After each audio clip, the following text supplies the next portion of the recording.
rebellion in kids not able to submit to God, not able to submit to their parents. बच्चों में विद्रोह जो अपने माँ बाप के अधीन नहीं हो सकते. Rebellion in church members when they cannot submit to their leaders. It's the same spirit which started in heaven when Lucifer rebelled against God, and it trickles down to every relationship. कलीसिया में सदस्य जो अपने अगुओं के अधीन नहीं हो सकते, ये वही आत्मा है जो शैतान के द्वारा शुरू हुई थी विद्रोह करने की और सब में आ रही. Amen. Paul tells Timothy, command those who are rich in the church not to think haughty, not to think haughtily, not to be pride or arrogant because they have more money. पौलुस तिमोथी से कहते हैं कि जो कलीसिया में धनवान है उनको आदेश दो कि वो घमंडी ना हो उस पैसे के कारण जो उनके पास है. Amen. The first thing is submission. Do पहली you know बात, every family will become beautiful where a wife submits to husband, the husband submits to Jesus, the kids submit to mom and dad. It will be heaven on earth. That will be a beautiful family. हर एक परिवार खूबसूरत होगा जहां पर पत्नी अपने पति के अधीन समर्पित हो, वो पति प्रभु यीशु के अधीन समर्पित हो और उस घर के बच्चे अपने माता पिता के अधीन समर्पित हो. अच्छा, तो क्या पत्नी पति की पांव की जूती है? That is what your twisted mind is saying, what the scripture has not said. ये है जो आपके उस बिगड़े हुए मन ने बोला है, जो वचन ने नहीं बोला है. Jesus submitted to father. क्या वो पिता के पांव की जूती है?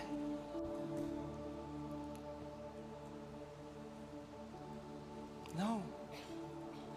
Hear this carefully. I don't know why I'm saying this today. ध्यान से सुनना. मगर वो घर जहां पे पत्नी हेड बनना चाहती है, वो नरक होती है वो परिवार. A house where the woman wants to be the head, that house will be like If you hell. don't like me saying that, you are free to leave. अगर ये पसंद नहीं आ रहा तो मैं बोल रहा हूँ तो आपको आजादी है जाने की. But God's family has to be like God's family. लेकिन परमेश्वर के परिवार को परमेश्वर के परिवार की तरह होना होगा. Amen. Hallelujah. Now, am I saying? I don't know why I'm going there, Lord. Bring me back to my message. But hear this. सुनिए, There are abusive husbands, but that's not the norm. Don't take one wrong example and normalize it for everyone. ऐसे पति हैं जो मारपीट करते हैं, पर वो स्टैंडर्ड बना के सब पर लागू मत कर दो कि सारे पति ऐसे होते हैं. प्रभु ने सेट किया है order. God has ordained this.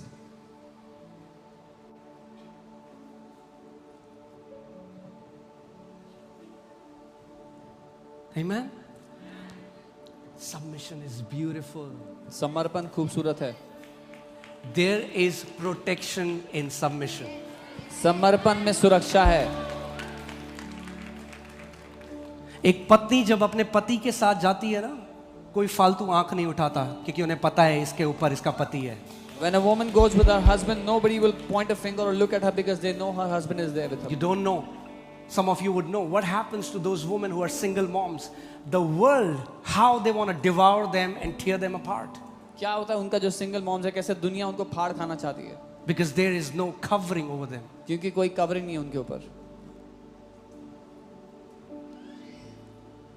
Submission is God's idea. अधीनता परमेश्वर का आइडिया है. Jesus, even though he was equal with God, yet he humbled himself and became of no reputation and submitted to God the Father. यीशु हालांकि परमेश्वर के बराबर होते हुए उसने अपने आप को अधीन कर दिया, परमेश्वर के अधीन समर्पित कर दिया. I don't know, I cannot sugarcoat these words. If you cannot submit in your life, you are prideful and arrogant. मैं सीधे कहूंगा, अगर अपनी जिंदगी में आप समर्पित नहीं हो सकते तो आप घमंडी हो, अहंकारी हो. And God resists the proud. और परमेश्वर घमंडियों का विरोध करता है.